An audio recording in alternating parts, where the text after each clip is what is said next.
O ex-presidente Lula afirmou nesta quarta que quer ser candidato de um movimento que vai resgatar a dignidade do povo brasileiro e avaliou que não haverá resistência de Bolsonaro a deixar o cargo em caso de derrota na eleição. Quero ser candidato de um movimento que esteja disposto a resgatar a dignidade do nosso povo. É esse movimento que vai restabelecer a democracia. É esse movimento que vai dar um golpe no Bolsonaro. É um golpe na urna. Esse negócio dele ficar bravo, dizer que não sabe se vai ter carta, que não sabe se vai aceitar, que vai ter Capitólio, não. Ele calminho, pode até sair pela porta do fundo como Figueiredo, mas quem ganhar vai tomar posse e vai presidir esse país. O petista também afirmou.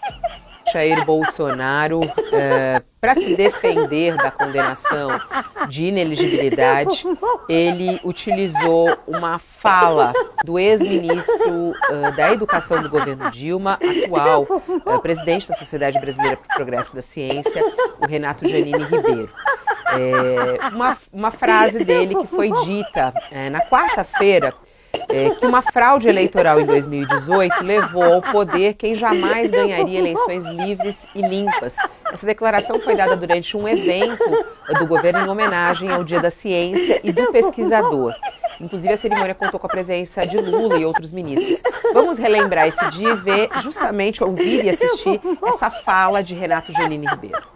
E também lembro que agora que acabou a assim chamada República de Curitiba, golpista, sua vitória marcará a volta de Curitiba à República, aos valores republicanos, com o senhor sendo acolhido por aqueles que defenderam, no âmbito do direito, naquele Estado, a democracia contra a fraude eleitoral que levou ao poder quem jamais ganharia eleições livres e limpas.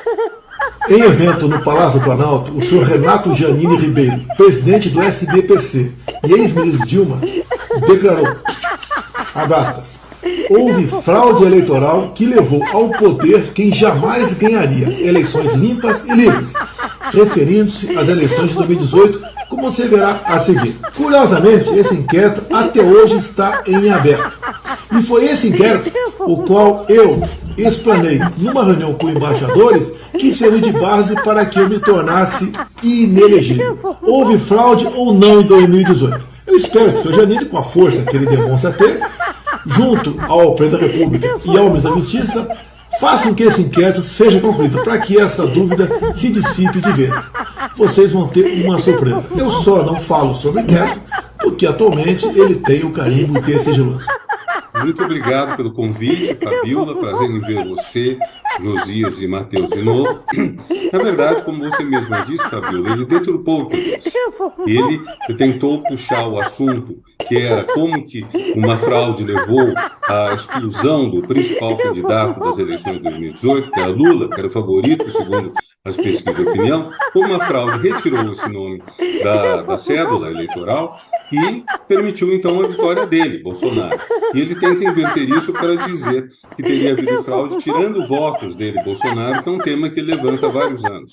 Eu não questionei, não questiono nunca a urna eletrônica, que é o ponto que ele ataca. Nós temos testes, temos 30 anos de urnas eletrônicas, sem jamais ter sido apurado qualquer deslize nesse tocante, que, aliás, basta ser um pouco racional para perceber que se houvesse fraude nas urnas eletrônicas, as eleições teriam sido mais, vamos dizer, na mesma direção.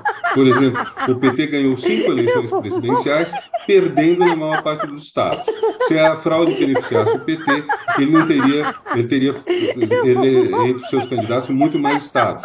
Se a fraude beneficiasse o PSDB, que ganhou as eleições de 94 e 98, não teria havido governantes de oposição, teria havido mais governadores tucanos. Então, o argumento dele é pobre, é falso.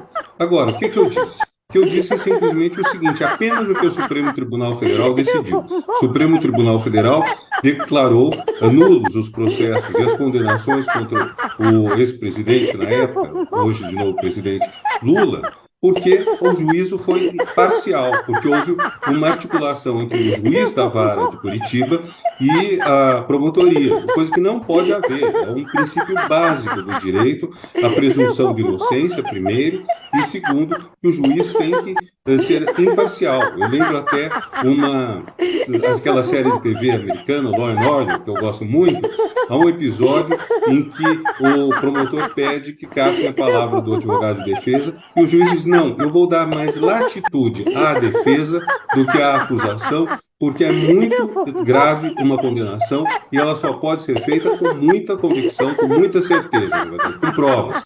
Não basta a convicção interna, tem que haver provas. Então é isso. Nós tivemos, em 2018, um acordo entre juiz e promotoria para enfim, para impedir a candidatura do presidente Lula. E isso deu no que deu. É a isso que eu me refiro. Eu sou corintiano, como todos sabem.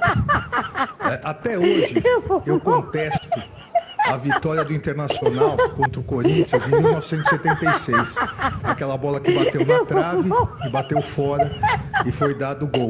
Eu contesto até hoje, só que eu fico com a minha contestação para mim mesmo. É assim que o Tribunal Superior Eleitoral vai tratar quem contestar as eleições.